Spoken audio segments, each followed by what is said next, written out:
Hi friends, PSC ഐഡിയാസിൻ്റെ ഇന്നത്തെ ക്ലാസ്സിലേക്ക് എല്ലാവർക്കും സ്വാഗതം. കഴിഞ്ഞ ക്ലാസ്സിൽ നമ്മൾ ഹാർഡ്വെയറിൻ്റെ ഇൻപുട്ട് ഉപകരണങ്ങളെ കുറിച്ച് ഡിസ്കസ് ചെയ്തിരുന്നു.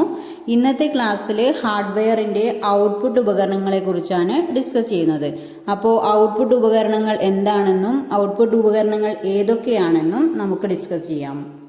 എന്താണ് ഔട്ട്പുട്ട് എന്ന് നിങ്ങൾക്കെല്ലാവർക്കും അറിയാവുന്നതായിരിക്കും. പ്രോസസ്സിങ്ങിന് ശേഷം കമ്പ്യൂട്ടറിൽ നിന്നും ലഭിക്കുന്ന വിവരങ്ങളാണ് ഔട്ട്പുട്ട് എന്ന് പറയുന്നത്. എന്താണ് ഔട്ട്പുട്ട് എന്ന് പറഞ്ഞാൽ പ്രോസസ്സിങ്ങിന് ശേഷം കമ്പ്യൂട്ടറിൽ നിന്നും ലഭിക്കുന്ന വിവരങ്ങളാണ് ഔട്ട്പുട്ട് എന്ന് പറയുന്നത്. അതുപോലെ ഔട്ട്പുട്ട് ലഭ്യമാക്കുന്ന ഉപകരണങ്ങൾ അറിയപ്പെടുന്നതാണ് ഔട്ട്പുട്ട് ഉപകരണങ്ങൾ. എന്താണ് ഔട്ട്പുട്ട് ഉപകരണങ്ങൾ എന്ന് പറഞ്ഞാൽ ഔട്ട്പുട്ട് ലഭ്യമാക്കുന്ന ഉപകരണങ്ങൾ അറിയപ്പെടുന്നതാണ് ഔട്ട്പുട്ട് ഉപകരണങ്ങൾ എന്ന് പറയുന്നത്. പ്രധാന ഔട്ട്പുട്ട് ഉപകരണങ്ങൾ ഏതൊക്കെയാണെന്ന് നോക്കാം. പ്രധാന ഔട്ട്പുട്ട് ഉപകരണങ്ങളിൽ വരുന്നതാണ് VDU, അതുപോലെ തന്നെ പ്രിന്റർ. ഇനിയുമുണ്ട് പ്രധാന ഔട്ട്പുട്ട് ഉപകരണങ്ങൾ. മെയിനായിട്ട് വരുന്ന രണ്ടെണ്ണമാണ് VDU, printer. Visual display unit എന്നറിയപ്പെടുന്ന കമ്പ്യൂട്ടറിന്റെ ഭാഗം ഏതാണ്? വിഷ്വൽ ഡിസ്പ്ലേ യൂണിറ്റ് എന്നറിയപ്പെടുന്ന കമ്പ്യൂട്ടറിന്റെ ഭാഗമാണ് മോണിറ്റർ എന്ന് പറയുന്നത്. എന്താണ് മോണിറ്റർ എന്ന് പറയുന്നത്? അതുപോലെ ബ്ലാക്ക് ആൻഡ് വൈറ്റ് മോണിറ്റർ എന്നറിയപ്പെടുന്നത് മോണോക്രോ മോണിറ്റർ ആണ്. എന്താണ് ബ്ലാക്ക് ആൻഡ് വൈറ്റ് മോണിറ്റർ എന്നറിയപ്പെടുന്നത്? മോണോക്രോ മോണിറ്റർ ആണ്. മോണോക്രോ മോണിറ്റർ. ആദ്യകാല മോണിറ്ററുകളിൽ ഉപയോഗിച്ചിരുന്ന സാങ്കേതിക വിദ്യയാണ് കാഥോഡ് റേ ട്യൂബ്, CRT എന്ന് പറയുന്ന കാഥോഡ് റേ ട്യൂബ്. അതുപോലെ സ്ക്രീനിൽ പ്രതിനിധാനം ചെയ്യുന്ന ഒരു ചിത്രത്തിലെ നിയന്ത്രിക്കാനാവുന്ന ഏറ്റവും ചെറിയ ഘടകം പിക്സൽ ആണ്. സ്ക്രീനിൽ പ്രതിനിധാനം ചെയ്യുന്ന ഒരു ചിത്രത്തിലെ നിയന്ത്രിക്കാനാവുന്ന ഏറ്റവും ചെറിയ ഘടകം എന്ന് പറയുന്നത് ഏതാണ്? പിക്സൽ. ലോകത്തിലെ ഏറ്റവും ചെറിയ പിക്സലുകൾ വികസിപ്പിച്ചെടുത്ത സർവകലാശാല ഏതാണ്? ലോകത്തിലെ ഏറ്റവും ചെറിയ പിക്സലുകൾ വികസിപ്പിച്ചെടുത്ത സർവകലാശാലയാണ് ക്രോംബ്രിഡ്ജ് സർവകലാശാല. ഏതാണ്? ക്രോംബ്രിഡ്ജ് സർവകലാശാല.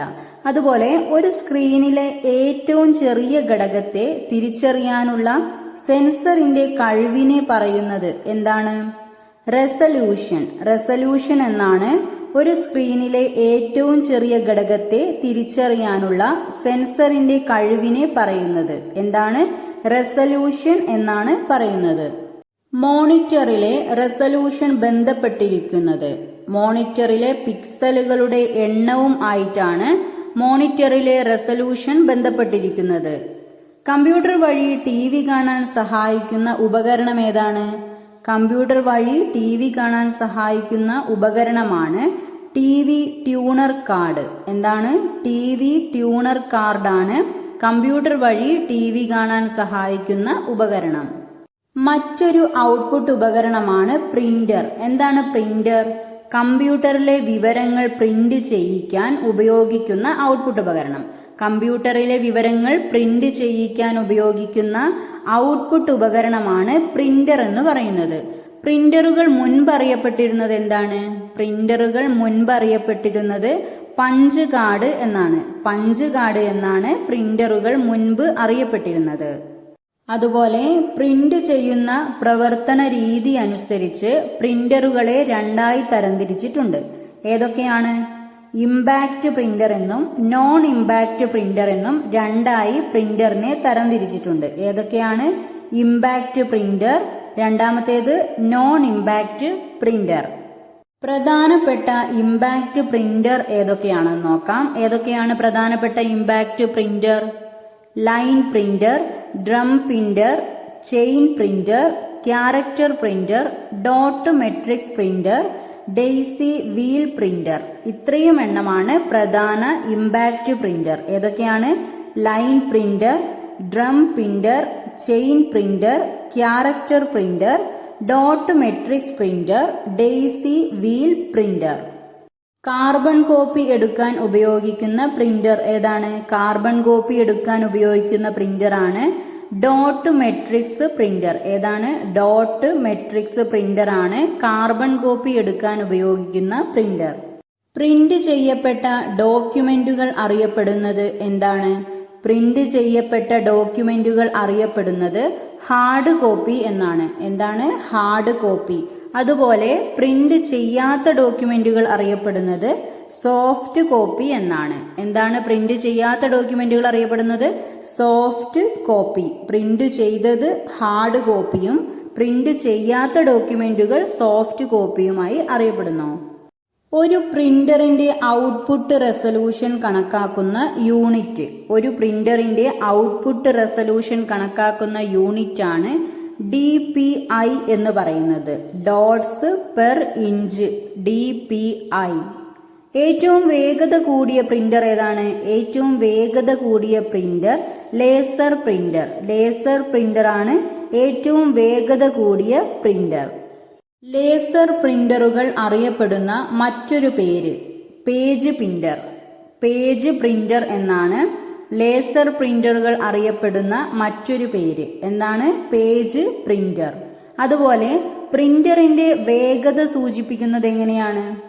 പ്രിന്ററിന്റെ വേഗത സൂചിപ്പിക്കുന്നത് പേജസ് പെർ മിനിറ്റിലൂടെയാണ്. PPM. പേജസ് പെർ മിനിറ്റിലൂടെയാണ് പ്രിന്ററിന്റെ വേഗത സൂചിപ്പിക്കുന്നത്. അതുപോലെ പ്രധാന ഔട്ട്പുട്ട് ഉപകരണങ്ങളിൽ വരുന്നതാണ് പ്ലോട്ടർ, അതുപോലെ speaker, headphone, video card, projector. ഇതൊക്കെയാണ് പ്രധാന ഔട്ട്പുട്ട് ഉപകരണങ്ങളായിട്ട് വരുന്നത്. ഏതൊക്കെയാണ് നമ്മൾ പറഞ്ഞ പ്രധാന ഔട്ട്പുട്ട് ഉപകരണങ്ങൾ? Video, printer, plotter, speaker, headphone, video card, projector. ഇതൊക്കെയാണ് പ്രധാന ഔട്ട്പുട്ട് ഉപകരണങ്ങളിൽ വരുന്നത്. അതുപോലെ ഇൻപുട്ടായും ഔട്ട്പുട്ടായും ഉപയോഗിക്കുന്ന ചില ഉപകരണങ്ങളുണ്ട്. ഏതൊക്കെയാണ് ഇൻപുട്ടായും ഔട്ട്പുട്ടായും ഉപയോഗിക്കുന്ന ഉപകരണങ്ങൾ? Modem, network card, touch screen, headset. ഇവയൊക്കെ ഇൻപുട്ടായും ഔട്ട്പുട്ടായും ഉപയോഗിക്കുന്ന ചില ഉപകരണങ്ങളാണ്. ഏതൊക്കെയാണ്? Modem, network card, touch screen, headset. Plug പോയിന്റിൽ നിന്നുള്ള AC പവർ DC പവറിലേക്ക് മാറ്റി CPUവിന്റെ വിവിധ ഭാഗങ്ങളിലേക്ക് വിതരണം ചെയ്യുന്നത് എന്താണ് പറയുന്നത്? അതിന് SMPS, switched mode power supply എന്നാണ്. പ്ലഗ് പോയിന്റിൽ നിന്നുള്ള AC പവർ DC പവറിലേക്ക് മാറ്റി CPUവിന്റെ വിവിധ ഭാഗങ്ങളിലേക്ക് വിതരണം ചെയ്യുന്നതിനെയാണ് SMPS എന്ന് പറയുന്നത്. Switched mode power supply. ഇത്രയും കാര്യങ്ങളാണ് നമുക്ക് ഈ ക്ലാസ്സിൽ ഡിസ്കസ് ചെയ്യാനുള്ളത്. ബാക്കിയുള്ളത് നെക്സ്റ്റ് ക്ലാസ്സിൽ നോക്കാം.